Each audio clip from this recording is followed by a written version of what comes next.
যাবেন না। আমার হাতে প্রতিটা জিনিস ন্যায্য মূল্যে উঠিয়ে দিন। সিন্ডিকেট ভেঙে দিন।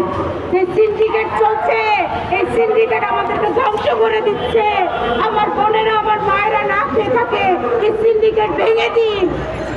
বাংলাদেশের বিভিন্ন জায়গায় যে বড় বড় মোকামগুলো আছে, সেই মোকামগুলোতে আপনারা টিম গঠন করে দিন। এই মোকামগুলো থেকে জিনিসপত্র যদি ন্যায্য মূল্যে আপনারা বিভিন্ন বাজারে ছেড়ে দিতে পারেন, তাহলে এটা আমাদের কাছে এসে স্বল্প মূল্যের ন্যায্য মূল্যে আমরা পাবো।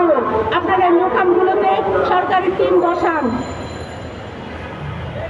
নতুন ধারা বাংলাদেশের পক্ষ থেকে আমাদের অন্যতম দাবি, আপনারা যে বিষের দাম অনেক বেড়ে যায়, এই শুল্ক কর যদি কমিয়ে দেন, তাহলে আমাদের কাছে জিনিসগুলো খুব কম দামে এসে পৌঁছাবে।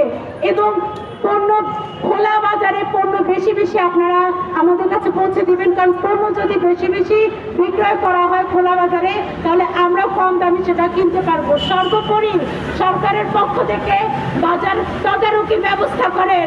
বসে বসে শুধু গান শোনাবেন না, গল্প শোনাবেন না।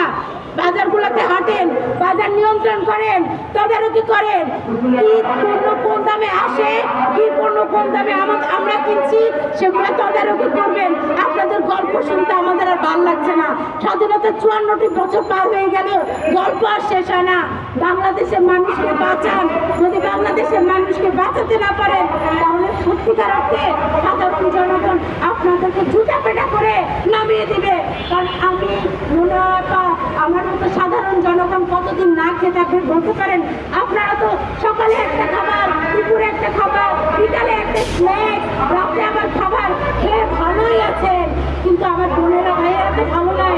সত্যিকার অর্থে তারা তো ভালো নাই। এদের ঘরে ঘরে হাহাকার, বিদ্যুতের দাম কমে না, পানির জলের কোথাও গ্যাস নাই, অনেক সমস্যায় জর্জরিত বাংলাদেশের মানুষ। অতএব আমাদেরকে বাঁচান, আমরা আপনাদেরকে বাঁচাবো। তা না হলে আপনারা পালিয়ে যাওয়ার পথ পাবেন না। বিজয় হোক বাংলাদেশের, বিজয় হোক নতুন ধারার।